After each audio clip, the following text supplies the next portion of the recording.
Being able to identify supply and demand zones are maybe the most important thing when it comes to trading. In this video, I'm going to go over how to draw these zones, which indicators I use to help me identify these levels. If that sounds interesting, please give this video a like and subscribe if you already are not. All right, guys, let's get to the charts. I'm going to show you guys which indicator I am using. So the indicator I am using is this one right here.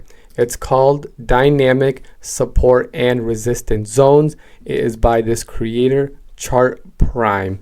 This indicator shows us support and resistance zones based off of volume profile. So when we open up this indicator, there are a few things I like to change about the default settings.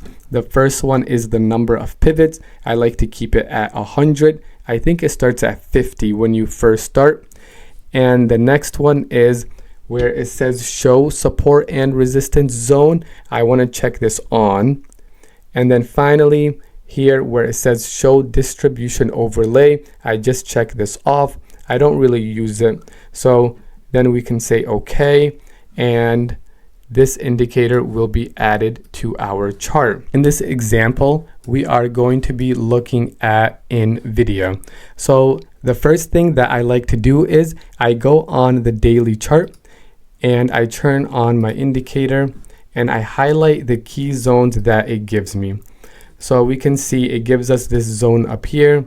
I'll highlight this zone and we'll make it red for resistance. And then this will be green for support. And then I go to my 4-hour time frame and I do the same thing. It takes a second for it to load, but then finally support,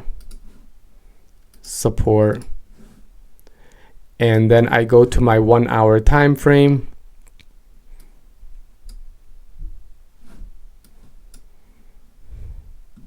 And once those zones show up, I highlight the zones like that. This is a resistance, we'll make it red. This is a support. We can see it's between this zone, but we can highlight that as well. We have another one down here. We have another one over here. And then I go to my 30-minute time frame.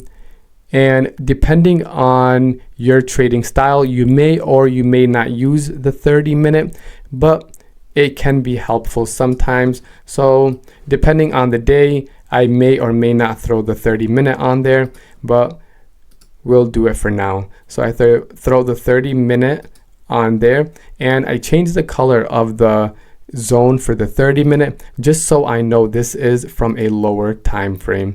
So we'll just make them all blue.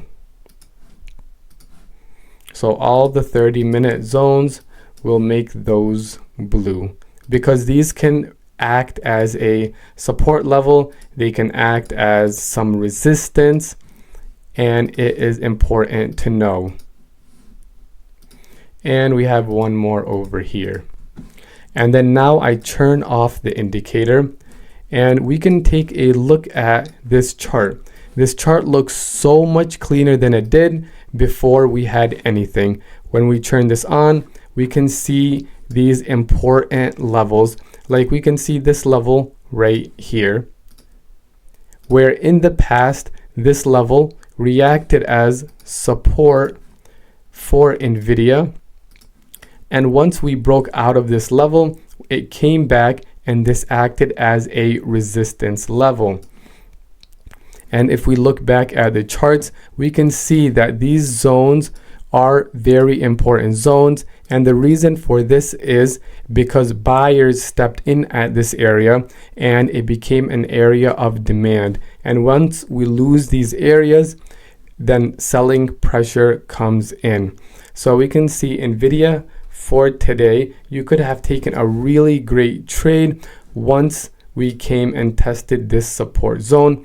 Obviously, we would be using price action to determine these trades. All right, guys, that is all. I just wanted to go over really quick how to identify these levels and how to chart them. If you guys have any questions, make sure you guys send me a message. Peace.